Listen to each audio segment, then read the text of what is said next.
कर्नाटक से शुरू हुआ हिजाब विवाद अब देश के कई हिस्सों में फैल चुका है। दिल्ली, मुंबई समेत जगह जगह प्रदर्शन किए जा रहे हैं।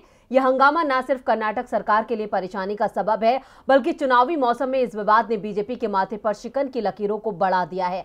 पार्टी को समझ नहीं आ रहा कि आखिर इस पर क्या रुख अख्तियार किया जाए। यहाँ तक कि यह आंदोलन बीजेपी के लिए बड़ी मुश्किल भी खड़ी कर सकता है। पहले CAA फिर किसान आंदोलन ने किस कदर बीजेपी के हौसलों को पस्त किया था, उसकी गवाही हरियाणा से लेकर बंगाल चुनाव के नतीजे देते हैं।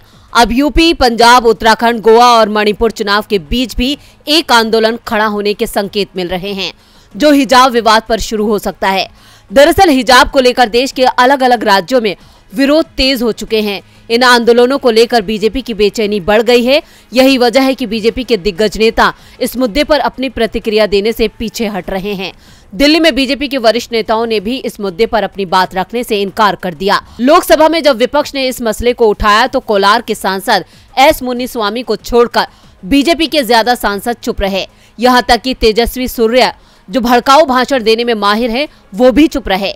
पीएम मोदी से लेकर अमित शाह तक इस मामले में इशारों ही इशारों में विपक्ष को घेर जरूर रहे हैं, लेकिन साफ तौर पर कुछ भी कहने से बच रहे हैं।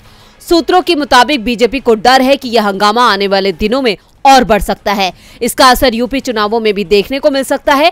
दरअसल उत्तर प्रदेश विधानसभा की 403 सीटों में से करीब 1/3 यानी 143 विधानसभा सीटें ऐसी हैं जहां मुस्लिम वोटरों का असर है। इनमें से 36 सीटें ऐसी हैं जहां मुस्लिम उम्मीदवार अपने दम पर जीत सकते हैं।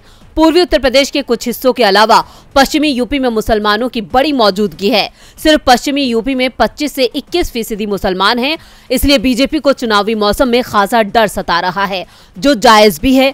अगर इस विवाद की चिंगारी CAA या फिर किसान आंदोलन की तरह भड़क उठी तो बीजेपी के जीत के सपने उसमें जल सकते हैं।